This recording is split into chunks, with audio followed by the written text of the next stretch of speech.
The conclusion that I've come to is that racists are weak. Racists are weak people. That is why when they meet the wrong one, who tells them in their face that they are just frustrated, little ignorant people, they can't stand. Some of them, they really even want to cry. They want to cry because they are like, why is she telling me the truth? And I always tell them, go to therapy. I am not the reason as to why you are feeling small inside. I have seen racists who will look at you and spit when you are walking. I've seen racists who will when you are walking towards them, minding your business, they will they will hold their bag like this, like you're about to steal their belongings. I've seen racists when you pass, they laugh at you and they say monkey. I've seen racists of all sorts. And I don't understand, by the way, why that woman thought they can offend me and I can't offend them back. When I say she sells punani on the pavement by the roadside, why was she angry though? They are the one who are attacking me from the beginning just because I'm cheering. I remember when I turned around and I say, we are at the stadium, I cannot cheer. She said, no, because if you continue cheering like that, I will go home with a headache. And I remember telling her, Laura, pick your bag and go. We are at the stadium. We are not at the ICU. We are not at the intensive care unit. We are at the stadium. Hey guys, welcome to my channel. If you're new here, my name is Lizzie. If you're not, welcome back. It is a Wednesday afternoon, and you already know this is the day I bring my son for training. We arrive here at 4:30, and I'll wait for him up to 7:30. And as I wait for him, before I sleep, because I sleep a bit because I've come directly from work, I went to the coffee shop that is right next to where my son is training, and I got me a donut and some tea. Yes. And today the weather is really bad. As you can see behind there, it is raining and gloomy, and this is a perfect weather to sleep in the car. By the way, the last video that I posted about being attacked by a racist couple just because my crime was I was cheering the way they didn't the way they didn't want me to. Yes, I was cheering too loudly. I thought when you are at the stadium, you need to cheer, but they found the wrong one. Some people, by the way, they were like, you could have ignored those people. And I'm like, sometimes ignoring ignorant people, it gives them the courage to continue. Because I'm very sure that couple, after I read them for filth, after I made them feel smaller, they will never try it again with another person. They will think twice before they try again. I'm very sure they saw this short a black woman, and they were like, today we are going to remove all our anger and frustration on her. Shock on them. They found the wrong one. You know, there's that one time, the monkey that has been jumping from tree to tree. There's that one time when it will slip and fall. And the last Sunday, those racists, they slipped and fell on the wrong person. By the way, I'm those kind of people who are like, fuck around and find out. Fuck around and find out. I will never start no shit. But let me repeat, I finish it. So, for those people who are like, I could have ignored them. By the way, sometimes we underestimate those quiet people. We underestimate those good people. Those who are like who don't go around looking for trouble. They are underestimated because people be like, oh, I can play with her. And sometimes those people, they're just quiet because they don't want drama. But if you put your fingers in their ass,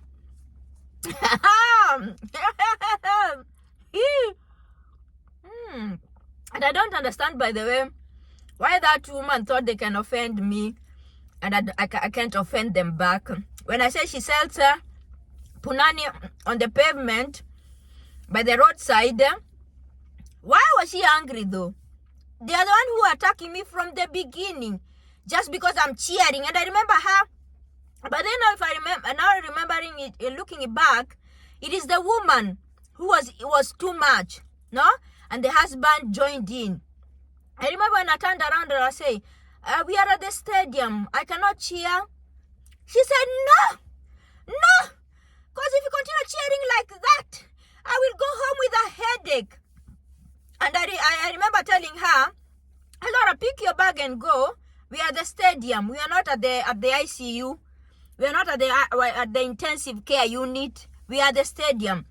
And I remember she even had veins coming, like they couldn't stand me. And their anger towards me had nothing to do with me cheering. Because the other parents from their team, they were not saying anything. They just, the minute I sat down and I started cheering, exactly 3 or 4 minutes, not even 10. They had started talking under their breath. But me, I ignored them. I said, let them continue talking under their breath. But if they open their mouth,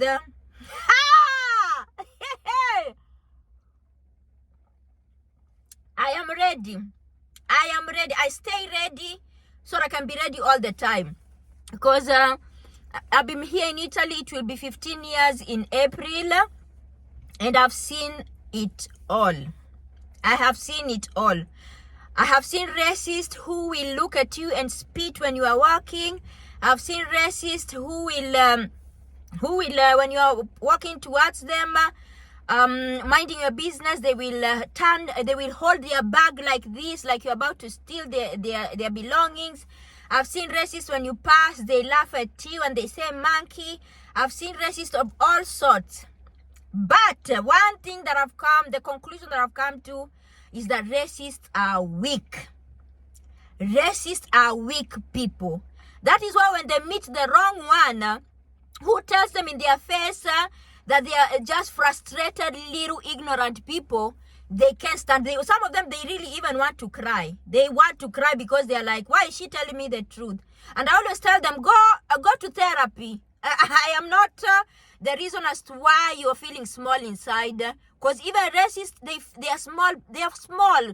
In Italy, they are called persone piccole, small people. Like inside, they feel like nobody. They are nobodies inside. They feel like they're weak. They are weak. Just to put it out there, racists are weak people, and there's no day that I will let a racist shit on me. And sometimes, but then me, you know, when a racist tries me, I tell them the truth. I tell them I can see how little you feel inside. I can see, and I sympathize with you. But you just need to go to the therapist and pour out your anger and your childhood traumas and whatever you got going on. Me, a stranger, I don't have nothing to do with what you are feeling inside. And please go and try someone else, because I even know the law. I'm about to call my lawyer. And then when you say you're about to call your lawyer, they're like, a black person with a lawyer. Because some of them are so ignorant. They feel like, they feel and think that black people, they don't know anything. Yes, I have a lawyer here in Italy. A very tough one, by the way. When I tell them, give me your documents, I call my lawyer. I always feel the rest, some of them, they start running away. There was a time, a long time ago, the first time I encountered a real racist, because she was telling me to stand up. I didn't have a car, by the way, back then, and I was waiting for the bus, and I was sitting there on the bench, and she told me, Staisu, that I should stand up for her to sit. At first, I thought she was joking, and then when she started touching my head like this, and she removed 50 cents, and she said, go buy a banana. Ooh, sometimes I have to hold back, because that one, I told her, I will twist you. I will twist you. And I remember she was a 60-year-old woman. And she was coughing like a lorry, like an old lorry. I told her, go back to the hospital. You have respiratory problems. Get the fuck out of here without your 50 cents. To collect that her 50 cents, I threw it in her face. Yeah. Whoa! Then she started running like a coward because, again, racists are coward and weak. They make me feel sorry for them, by the way. I don't know why someone will wake up and look at another person's skin color and already they judge them, they discriminate them. Like, make it make sense. If this person is not feeling little inside, is not frustrated with their own life. Like, really? Anyway, me, personally, I'm happy that I stood for myself on Sunday. And if you are Mother Teresa, if you are like Jesus who said, turn the other cheek, me, no. I refuse to turn the other cheek so that a racist can punch me. No. Anyway, let me finish my tea. And then sleep a bit. Look, I even have a blankie over here. Yes. And I sleep up to 7.